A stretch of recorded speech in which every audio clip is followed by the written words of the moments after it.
দ্বারস্থ হবে? আমি তো শুনলাম জাতীয় কর্মসমিতি যেটা সেটা গতকালকে গঠিত হয়েছে। মুখ্যমন্ত্রী যাদের ডাকতে বলেছেন তারাই জাতীয় কর্মসমিতির মেম্বার হয়ে গেছে। এখন এটা হয়, ট্যারা ছেলের নাম পদ্মলোচন, এগুলো চলে। তৃণমূল কংগ্রেস সর্বভারতীয় দল, তার আবার ব্যাখ্যা দেওয়া হচ্ছে, চলবে। তৃণমূল কংগ্রেসের তরফ থেকে জানানো হয়েছে যে মুখ্যমন্ত্রী আজকে নির্দেশ দিয়েছেন তৃণমূল সুপ্রিমো যে তৃণমূলের যে ইতিহাস সেটা মানুষকে জানাতে হবে, মানুষের কাছে পৌঁছে দিতে হবে। এছাড়াও আগামী কিছুদিনের মধ্যেই সাধারণ মানুষের মধ্যে একটি কর্মসূচি নিয়ে আসতে চলেছে তৃণমূল কংগ্রেস, কি বলবেন? দেখুন, মমতা বন্দ্যোপাধ্যায় 1991-এ জনপ্রিয় ছিলেন, 1996-এ জনপ্রিয় ছিলেন, কিন্তু কংগ্রেস ভেঙে তৃণমূল কংগ্রেস তৈরি করতে পারেননি।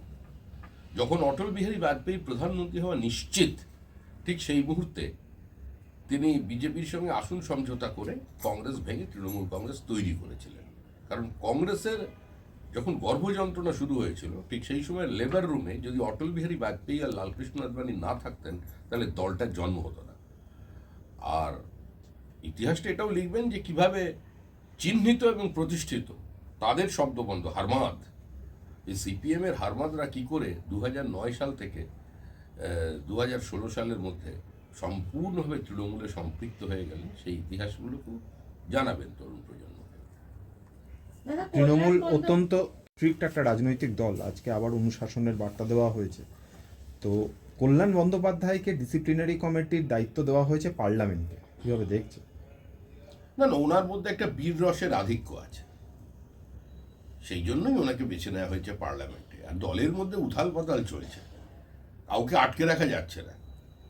রোজ স্টেটমেন্ট তার কাউন্টার স্টেটমেন্ট, অনেকটা উদ্দেশ্য মিডিয়া স্পেস দখল করা, আর সরকারের বাইরে থেকে সরকার পরিচালনা হচ্ছে।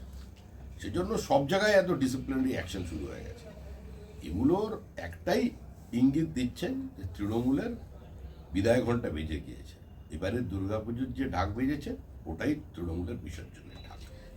একদিকে যখন কংগ্রেস এবং অন্যান্য বিরোধীরা, ইন্ডিয়া ব্লকের বিরোধীরা, তারা উল্লেখ করছেন আদানি মণিপুর ইস্যুতে তারা সরব হবেন, তখনই তৃণমূল কংগ্রেসের সর্বভারতীয় ওয়ার্কিং কমিটির বৈঠকে সিদ্ধান্ত নেওয়া হলো যে মূল্য বৃদ্ধি, জিএসটি, আবাস যোজনা এইসব নিয়ে তারা সরব হবেন তাদের সাংসদরা আবার, এবং যাতে সমস্ত রকমের সংসদীয় কাজকর্ম ঠিকঠাক চলছে কিনা সেটাও তারা দেখবেন। ইন্ডিয়া জোট খায় না মাথা দেয়, মানুষ এখন সেটাই বুঝতে পারছে না। আজ পর্যন্ত একটা সংঘবদ্ধভাবে এক জায়গায় বসে প্রেস কনফারেন্স পর্যন্ত করতে পারেনি, নিজেদের মধ্যে কোনো ঐক্যবদ্ধতা নেই। এখন তৃণমূল কংগ্রেস কি করবে কি করবে না, গণতান্ত্রিক দেশ, তারা ঠিক করবে। মূল্যবৃদ্ধির কথা বলছেন, খুচরো ব্যবসা সবচেয়ে বেশি মূল্যবৃদ্ধি পশ্চিমবঙ্গে, কারণ তৃণমূলই ট্যাক্স। আবাস যোজনা, তৃণমূলের দুর্নীতি এমন পর্যায়ে পৌঁছেছে তৃণমূলের নির্বাচিত জনপ্রতিনিধিরা গ্রামে ঢুকতে পারছেন না, দিদির রক্ষা কবচ কর্মসূচি ফেল করে গেছে। 100 দিনের কাজ, যত কম কথা বলা যায় ততই ভালো। কিন্তু দাদা, এই যে আদানি ইস্যু নিয়ে তৃণমূল কংগ্রেসের ভিন্ন মত, এটা কি ইন্ডিয়া জোটে ফাটল মনে করছেন? ইন্ডিয়া জোট আছে কিনা এটাই তো মানুষের কাছে সবচেয়ে বড় প্রশ্ন। মহারাষ্ট্রের মানুষ তো জবাব দিয়ে দিলেন এই জোটের বিরুদ্ধে, বেলুন তো পুরো চুপসে গেছে। তো সুতরাং এগুলো বারবার কারোর ব্যক্তিগত নাম টেনে আনা আর সেটা নিয়ে সে প্রধানমন্ত্রীর বিরুদ্ধে ব্যক্তিগত আক্রমণ করা, এসব দিয়ে আর যাই হোক 140 কোটির গণতন্ত্রে প্রতিষ্ঠা পাওয়া যায় না। না, শ্রমিকরা সংসদ অচল করার কথা বলছে, সংসদে হৈহট্ট করার কথা আলোচনা হচ্ছে, তখন তৃণমূল কংগ্রেস তারা বলছে যে প্রশ্নোত্তর পর্ব চলতে দিতে হবে। অর্থাৎ বিরোধী শিবির সংসদে যে ভূমিকা নিচ্ছে, তৃণমূল তার ঠিক উল্টো ভূমিকায় দেখা যাচ্ছে। এবং প্রধানমন্ত্রীর কথাতেও আজকে সেই ইঙ্গিতই পাওয়া গিয়েছিল যে কিছু কিছু। দেখুন, প্রধানমন্ত্রী যেটা বলেছেন সেটা সম্পূর্ণ ভিন্ন, আর তৃণমূল কংগ্রেসের অবস্থান যা সেটাও সম্পূর্ণ ভিন্ন। তৃণমূল কংগ্রেস কি অবস্থান নেবে সেটা সম্পূর্ণ স্বতন্ত্র বিষয়, তাদের দলের বিষয়। আমরা একটা কথাই বলছি, যে মমতা বন্দ্যোপাধ্যায় আন্দোলন করতেন, যে মমতা বন্দ্যোপাধ্যায় রক্ত ঝরাতেন, সেই মমতা বন্দ্যোপাধ্যায় অন্য, এই মমতা বন্দ্যোপাধ্যায় কথা বলছেন গুলিয়ে দেওয়ার জন্য। জবাব দিতে হবে, পরপর 3 বার শোকজের জবাবে যদি অসন্তুষ্ট হয় তাহলে সাসপেন্ড করা হবে। তৃণমূল কংগ্রেস শৃঙ্খলা নিয়ে এত কড়াকড়ি করছে।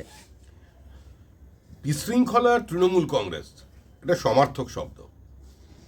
এখন কড়াকড়ি হচ্ছে, শৃঙ্খলার কথা উঠছে এ কারণেই যে দলের মধ্যে উথাল পাতাল শুরু হয়ে গেছে, কেউ কাউকে মানছে না। যে কোনো রাজতন্ত্রের পতনের সময় এগুলো হয়, সেই জন্য তৃণমূল আতঙ্কিত, এত শৃঙ্খলার কথা বলছে। এভাবে কমিটি করে তৃণমূল পশ্চিমবঙ্গের মানুষের ক্রমবর্ধমান জনরোষকে স্তীমিত করতে পারবে না, আর মিডিয়া অ্যাটেনশনটাও অন্যদিকে নিয়ে যেতে পারবে না। তৈরি করা হয়েছে, হুম? তিনটে কমিটি তৈরি করা কালকে হয়েছে। সকালবেলা দেখবেন 3-13 হয়ে যেতে পারে, তারপরেও তৃণমূল বদলাবে না, তৃণমূলই থাকবে। আলোচনা হয়েছে অল ইন্ডিয়া তৃণমূল কংগ্রেসই লেখা হবে, উত্তরপ্রদেশে লেখা থাকবে ইউপি শাখা, মেঘালয়ে লেখা থাকবে মেঘালয় শাখা, গোয়াতে লেখা থাকবে গোয়া শাখা। এই বিষয়টাকে কিভাবে দেখছেন? আমাকে 3 বার কোনো বিউটি পার্লারে পাঠিয়ে আমার গায়ের রংটা উত্তম কুমারের মধ্যে করে দিতে পারবেন? সেটা সম্ভব? আমাকে হাই হিলের একটা জুতো কিনে দিয়ে বাস্কেটবলের টিমে ঢুকিয়ে দিতে পারবেন আমার যা সাইজ? সেটা সম্ভব নয়। এবার তৃণমূল যদি আত্মতুষ্টিতে আত্মমুগ্ধতায় ভোগে যে আমরা সর্বভারতীয়, তাহলে আমাদের কিছু বলার নেই, মানুষ জানে পুরোটাই।